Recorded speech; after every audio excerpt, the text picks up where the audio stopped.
Hello my dear student, welcome to our channel Lalita Malviya Gurukul and today our topic is lymph.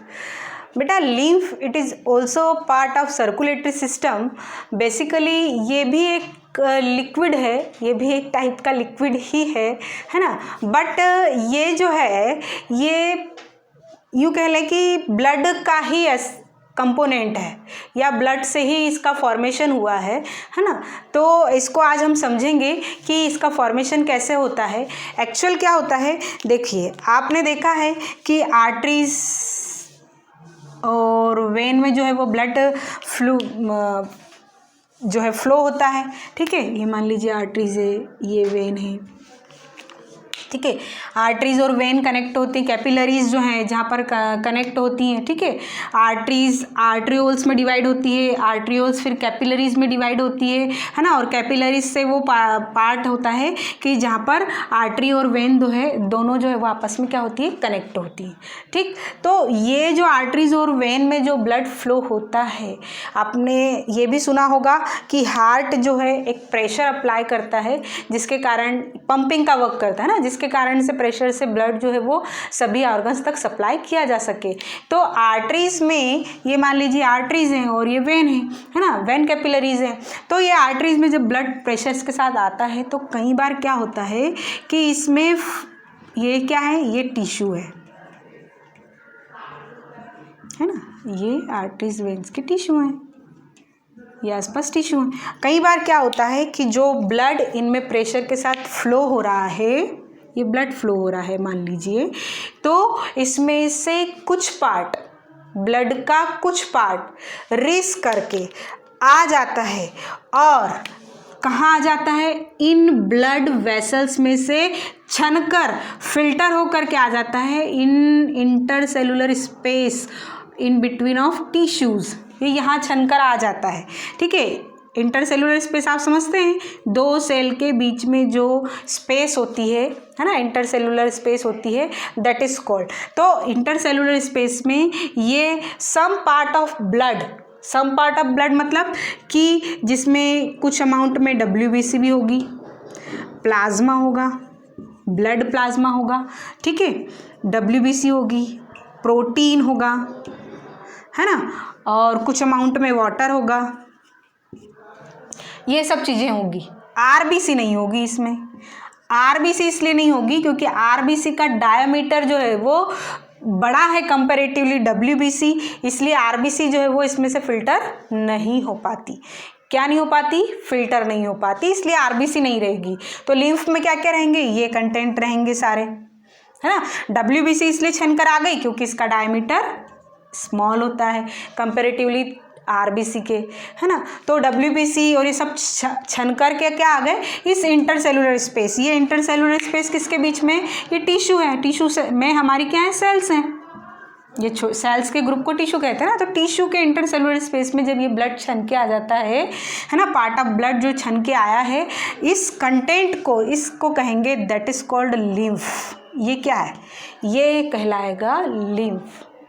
तो ये भी कह सकते हैं कि लिम्फ, इसको हम इस तरह से डिफाइन कर सकते हैं कि it is a colourless part, it is a colourless part. ठीक है, एंड ये भी क्या है, एक फ्लूइड है, it is a type of fluid, है ना.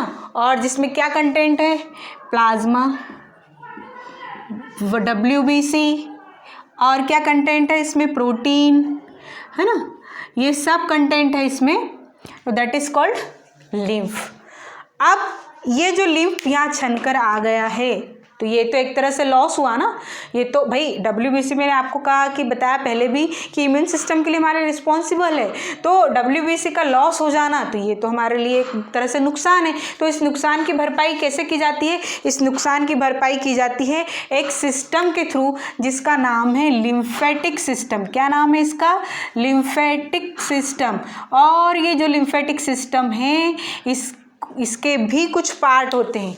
इसके पार्ट क्या क्या होते हैं, फर्स्ट इसका पार्ट होता है लिम्फेटिक कैपिलरीज सेकेंड पार्ट होता है लिम्फेटिक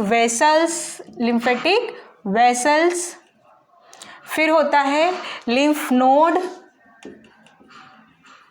देन लिम्फ नोड के बाद होते हैं इसमें लिम्फोसाइट एंड थाइमस,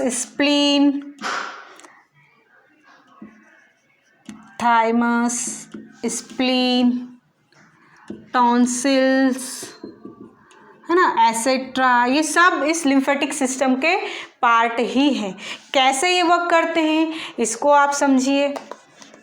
देखिए क्या होता है कि ये जो फ्लूइड इसमें से छनकर आ गया है, इन्हें कलेक्ट करती हैं हमारी लिम्फेटिक कैपिलरीज। यहाँ पर छोटी छोटी कैपिलरीज लाइक स्ट्रक्चर्स हैं जो इसे क्या करती हैं, कलेक्ट करती हैं। ठीक है, इस तरह से छोटे छोटे से pipe like structure, tube like structures हैं। जब ये लिम्फेटिक कैपिलरीज इसमें से ब्लड, ये लिम्फ को कलेक्ट कर लेती है, तब आगे जा कर के, जैसे ये 2 कैपिलरीज है तो ये आगे जा कर के मिल गई, ये कैपिलरीज आके मिल गई, है ना, ये आगे आकर के एक बड़ी सी वेसल्स में खुलती हैं, जिसे ये हो गई लिम्फेटिक कैपिलरीज। ठीक है, ये जिस बड़े ट्यूब लाइक स्ट्रक्चर में ओपन होती है, it is called lymphatic vessel. ठीक है, अब ऐसा ही एक जाल पूरे वेन के साथ, ये जो है लिम्फेटिक सिस्टम जो है वो पैरेलल टू दी वेन, हमारी जो वेन्स है ना उसके पैरेलल रन करता है। ठीक है, जो हमारे पूरे शरीर में वेन का एक जाल फैला हुआ है, उसी के साथ साथ में यहाँ पर वहाँ उनके साथ साथ में पैरेलली एक लिम्फेटिक सिस्टम का भी पूरा जाल फैला हुआ है, एक नेट बना हुआ है, ताकि जहाँ से भी ये लॉस होगा तुरंत इसको क्या कर लिया जाएगा, रिकवर कर लिया जाएगा, है ना। और ये जब लिम्फेटिक सिस्टम में ये जो लिम्फ जो कलेक्ट किया जाता है, ये वापस मिला भी कहाँ दिया जाता है, वेन में ही मिला दिया जाता है। किस में मिला दिया जाता है, वेन में, ताकि ये वापस से ब्लड सिस्टम में क्या हो सके, इंटर हो सके, ब्लड में मिक्स किया जा सके। क्लियर। तो ये क्या हो गई, लिम्फेटिक वेसल्स हो गई। अब इसी तरह की अनदर एक लिम्फेटिक वेसल्स है। अब ये लिम्फेटिक वेसल्स जब आपस में मिलती है तो एक नोड लाइक स्ट्रक्चर बनाती है, एक नोड लाइक स्ट्रक्चर बनाती है, that is called lymphatic node. ठीक है, यही वो प्लेस है जहां पर लिम्फोसाइट क्या है, एक ब्लड कंपोनेंट है ना, WBC का एक पार्ट है। It is responsible for the formation of antibodies. Lymphocyte क्या है, it is responsible for the formation of antibodies, हमारे शरीर में एंटीबॉडीज के फॉर्मेशन के लिए रिस्पॉन्सिबल है। तो ये लिम्फोसाइट जो है, सेल्स जो हैं, वो कहाँ फॉर्मेट होती है, यहाँ पर लिम्फ नोड में बनाई जाती हैं। ठीक है, इस तरह से ये लिम्फेटिक वेसल्स जो है वो लिम्फ नोड में खुलती हैं, है ना। और लिम्फेटिक वेसल्स आगे चल करके, ये ऐसे बहुत सारी लिम्फेटिक वेसल्स जब मिलेंगी, ये एक अनदर लिम्फेटिक वेसल्स आई, है ना, ये लिम्फ नोड है। इस तरह की बहुत सारी जब लिम्फ वेसल्स आकर के एक बड़ी सी डक्ट में खुलती है, इस डक्ट का नाम है, ये है डक्ट, और इस डक्ट का नाम है थोरेसिक डक्ट। थोरेसिक डक्ट, क्या नाम है, थोरेसिक डक्ट। ये जो थोरेसिक डक्ट है ना, राइट साइड भी होगी और लेफ्ट साइड भी होगी। कहाँ होगी, राइट साइड भी और लेफ्ट साइड भी होगी, जिसमें आकर के ये लिम्फ वेसल्स क्या होगी, मिलती हैं। ये थोरेसिक डक्ट में आकर के मिलती हैं, है ना, ये थोरेसिक डक्ट में आकर के मिलती हैं। तो राइट थोरेसिक डक्ट भी होगी, और इसी तरह एक और डक्ट होगी जिसका नाम है left thoracic duct. Left thoracic duct. ये जो डक्ट है ना, ये जो डक्ट हैं, ये क्या खुलेगी, अपोजिट साइड किस में खुलेगी, ये क्लेवियन वेन में। देखिए, राइट थोरेसिक डक्ट जाकर के ओपन होगी किस में, लेफ्ट क्लेवियन वेन में जाकर ओपन होगी, और लेफ्ट थोरेसिक डक्ट जो है वो ओपन होगी किस में, राइट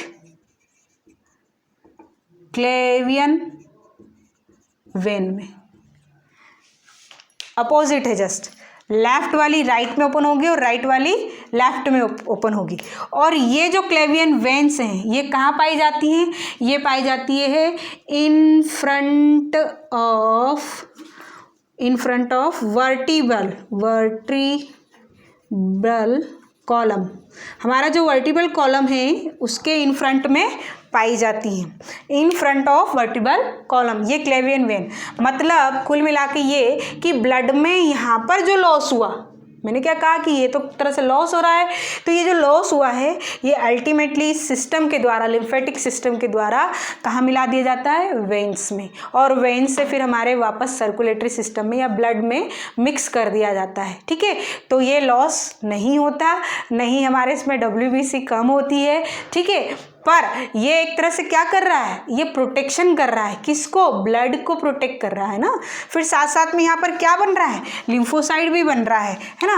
और भी अनदर इसके वर्क हैं जो एक्चुअली आपको जो 11th-12th क्लासेस में आपके सिलेबस में है। फिलहाल आपको इतना ही समझना है कि ये लिम्फेटिक सिस्टम एक सिस्टम है जो ब्लड में होने वाले लॉस को, लिम्फ के लॉस को क्या करता है? रिकवर करता है ना। तो ये अभी आपको समझना है, आपके कोर्स में भी इतना ही है कि लिम्फेटिक सिस्टम कैसे रन करता है, कौन कौन से उसके पार्ट होते हैं और उसमें क्या क्या कंटेंट होता है और ये किस तरह से फ्लो होता है। I hope you understand very well. Thank you.